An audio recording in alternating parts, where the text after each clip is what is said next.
तो Trump tariff का जवाब भारत, रूस, ईरान, चीन सब देने के लिए तैयार हो गया है, क्योंकि ट्रंप ने जिस तरह से टैरिफ बम फोड़ा है, अब उसके बाद एक्सपर्ट भी मान रहे हैं कि देखिए इसके बाद जो ये 3-4 देश हैं वो अब साथ में आएंगे और यहां से ट्रंप को करारा जवाब मिलने वाला है। ये पूरा राजनीतिक समीकरण इन सब देशों के बीच किस तरह से बन रहा है, बातचीत करने के लिए मयंक मेरे साथ है। मयंक, ये बड़ी बात है, ट्रंप जिस तरह से एक एक देश को चुन चुन कर, और खास तौर पर अगर भारत रूस से तेल लेता है या फिर अगर रूस तेल बेच रहा है या चीन खरीद रहा है, तो इन सब को लेकर अब ट्रंप प्लान बना रहे हैं कि किस तरह से इनको परेशान किया जाए।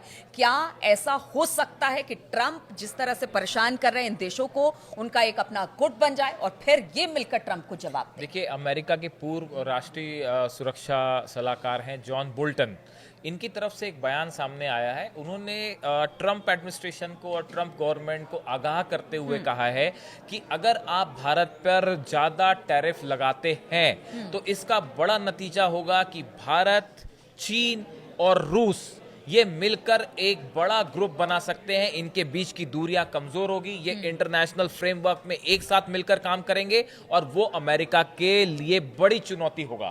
देखिए, ऐसा होता दिखाई भी दे रहा है। आप देखें, कल ये खबर आई कि प्राइम मिनिस्टर मोदी जो है वो चीन की यात्रा पे जाएंगे, जिनपिंग से मुलाकात करेंगे। इसके पहले भारत के विदेश मंत्री एस जयशंकर जो है वो बीजिंग गए थे, उनकी जिनपिंग से मुलाकात हुई थी और बताया जाता है कि उसमें एक बड़ा फ्रेमवर्क तैयार किया था, जिसके बाद अब मोदी जा रहे हैं।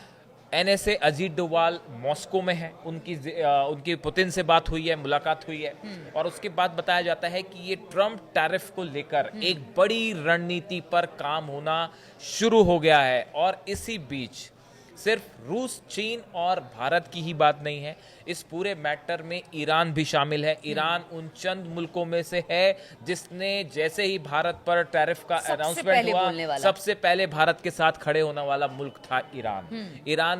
भारत की जो 6-7 कंपनीज पर बैन हुआ था, जो पेट्रोकेमिकल्स इंपोर्ट एक्सपोर्ट करती हैं ईरान के साथ, ईरान की तरफ से बयान आया कि अमेरिका इकोनॉमी को वेपन की तरह इस्तेमाल कर रहा है, जो बंद कर दे, और अमेरिका दुनिया को यह ना बताए कि किससे किसको क्या बिजनेस करना है। ईरान उन चंद देशों में था जो भारत के साथ खड़ा हुआ था।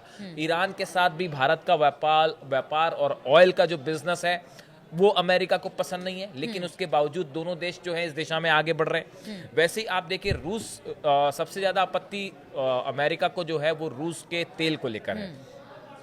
इसकी बड़ी वजह जो ट्रंप बताते हैं, ट्रंप का कहना ऐसा है कि ये जो ऑयल बिजनेस से पैसा रूस कमा रहा है वो यूक्रेन वॉर में इस्तेमाल हो रहा है। अच्छा, आप कंटिन्यू करेगा, इसमें जोड़ दे। विटकॉफ जिस तरह से पुतिन से मिलकर आए, उसके बाद कहा गया कि यूक्रेन के जो कैंप था, मतलब सेना का कैंप था, उस पर हमला कर दिया गया। यानी बात नहीं मान रहे हैं पुतिन, या फिर भारत उनसे बातचीत कर रहा है या तेल खरीद रहा है।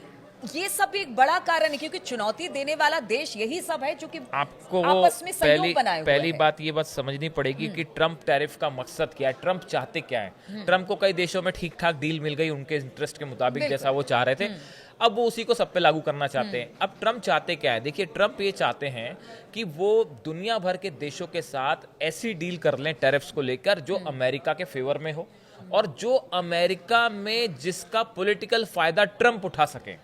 देखिए, आप ये समझिए इस बात को, अमेरिका में एक बहुत बड़ा वर्ग है, बहुत बड़ा पॉपुलेशन है जो ट्रंप की पॉलिसी से सहमत नहीं है। बिल्कुल, ये उनके तो अपने खुद के मंत्री उनको अब कह रहे हैं से सहमत नहीं है, मतलब आप जो कर रहे हैं वो ठीक नहीं कर रहे। इन हालात में ट्रंप ये चाह रहे हैं कि अमेरिका के लोगों के बीच अपनी शेखी बघारी जाए और ये बताया जाए कि भाई देखिए, हमने इतने सारे देशों के साथ ये डील कर ली है जिसका हमको बड़ा फायदा होगा, और ये पॉइंट, इसका राजनीतिक फायदा उठाना एक पहला मकसद उनका ये है। दूसरा मकसद ऑयल वाला तो जो है सो है ही कि वो नहीं चाहते कि रशिया, इसके पीछे भी एक बड़ी वजह है, अमेरिका के ऊपर लगातार दबाव है, फेडरल रिजर्व बैंक के ऊपर दबाव है कि इंटरेस्ट रेट कम करिए, इंटरेस्ट रेट कम करिए। अगर भारत रूस से अपना व्यापार ऑयल का कम कर देता है तो अमेरिका के फेडरल रिजर्व के ऊपर यह दबाव कम हो जाएगा इंटरेस्ट रेट कम करने का, क्योंकि भारत के साथ जब जैसी व्यापार रूस का कम होगा, क्रूड ऑयल का प्राइस बढ़ेगा और अमेरिका में इसका असर यह होगा कि इंटरेस्ट रेट कम करने का जो ट्रंप गवर्नमेंट पे दबाव है वो कम होगा।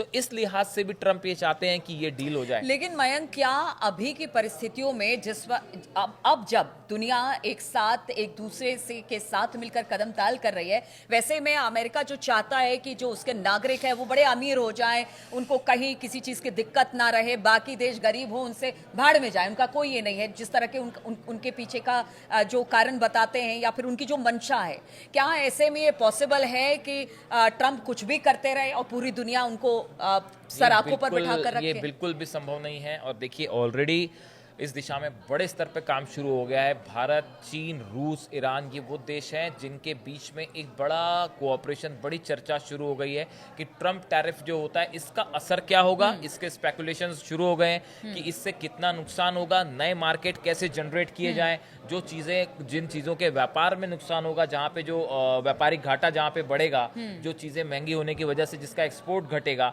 उनको कहाँ, कौन से नए मार्केट्स में खपाना है, कहाँ नई जगह जनरेट करना है। आप देखें, इसको लेके बड़े स्तर पर चर्चाएं शुरू हो गई हैं। तो ट्रंप को एक बड़ा झटका लगता दिख रहा है जब ये 4-5 देश जो सहमत नहीं है अमेरिका से, वो एक साथ मिलकर काम कर रहे हैं। दूसरी एक बड़ी चीज देखिए कि ट्रंप ऑलरेडी इस तरह की चर्चाएं अमेरिका में है कि ट्रंप का जो टैरिफ, एक धमकियां होती हैं, ट्रंप टैरिफ जो एक हथियार की तरह इस्तेमाल कर रहे हैं, इसको लोगों ने सीरियसली लेना बंद कर दिया है। देखिए ये पूरी दुनिया में एक बड़ा असर है कि कई तो ऐसी मैं चर्चाएं देख रहा था रूस, अमेरिका के ही न्यूज़ टेलीविजन्स पे और न्यूज़पेपर्स में कि भाई ये जो ट्रंप टैरिफ है ये एज ए वेपन जो है ये फेल कर गया है।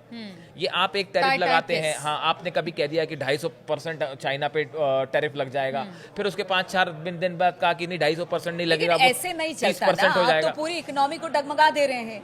आप भले उसको 2 महीने, 4 महीने, 6 महीने का फैसला बता रहे हैं, लेकिन इससे इकोनॉमी तो आपकी अगर कहीं की अगर डबाडोल होती है, फिर उसको क्या बोलूं, आपको फिर से रिस्टोर करने में तो टाइम लगता है ना। वो सारी चीजें जो आपने कर दी वो तो नुकसान पहुंचा गई ना। अब देखिए ये तो बात ऐसी है कि पहले तो बात तो है कि ट्रंप खुद कितने दिन सत्ता में है, ये भी अपने आप में बड़ी बात है। और उनके सक्सेसर, सवाल बहुत उठ रहे हैं इसको लेकर, इनका विरोध भी जबरदस्त हो रहा है और आने वाले समय में आगे क्या उनका पॉलिटिकल स्टेटस होगा वही क्लियर नहीं है। तो इन हालात में देखिए ट्रंप का जो ये जो ट्रंप ट्रेड टैरिफ और ट्रेड वाली जो पॉलिसीज हैं, इसको लेके जो सबसे बड़ा बैकफायर अमेरिका को झेलना पड़ेगा वो ये कि देखिए अभी नेटो के भी एक एडवाइज़र हैं, उनकी तरफ से भी ये बयान आया है कि हमने काफ़ी मेहनत के बाद भारत के साथ जो है हमारे टर्म्स बेहतर हुए थे। आप देखें पिछले कुछ समय में अमेरिका और भारत के बीच में थोड़े से मित्रता वाले संबंध बनने शुरू हुए थे, लेकिन इस पूरे टैरिफ प्लान के चलते आप देखें पिछले 6 महीने के अंदर एक बार फिर ये बात साबित होती दिख रही है कि भारत का जो सच्चा दोस्त है वो रूस है। बिल्कुल इस तरह की बात भारत में, और कई एक्सपर्ट्स बताते हैं कि अगर चुनना पड़े अमेरिका और रूस में एक, तो भारत को हमेशा रूस को चुनना चाहिए, रूस के साथ खड़ा होना चाहिए। और रूस हमारा वो लॉन्ग टर्म पार्टनर है जिसने किसी मुसीबत पे हमारा कभी साथ नहीं छोड़ा और हमेशा भारत की मदद की है। तो देखिए कुल मिला के ये जो ट्रंप टैरिफ वाला प्लान है, ये फिलहाल आगे इसका कितना असर होगा, ये कितने % पर कायम रहेगा, ये अभी आगे देखने की बात है। लेकिन अमेरिका में ऑलरेडी, जैसा जॉन बोल्टन एनए से खुद उनके कह रहे हैं कि इसके चलते जो सबसे बड़ा असर होगा कि इंडिया, रशिया, चाइना जो है वो एक प्लेटफॉर्म पे साथ नजर आएंगे। तो ट्रंप का टैरिफ जो कार्ड है, क्या वो बैकफायर कर रहा है? क्या आगे आने वाले दिनों में ट्रंप के लिए ही मुसीबत खड़ी करेगा? इस पर लगातार हमारी नजर बनी रहेगी। आप बने रहिए हमारे साथ।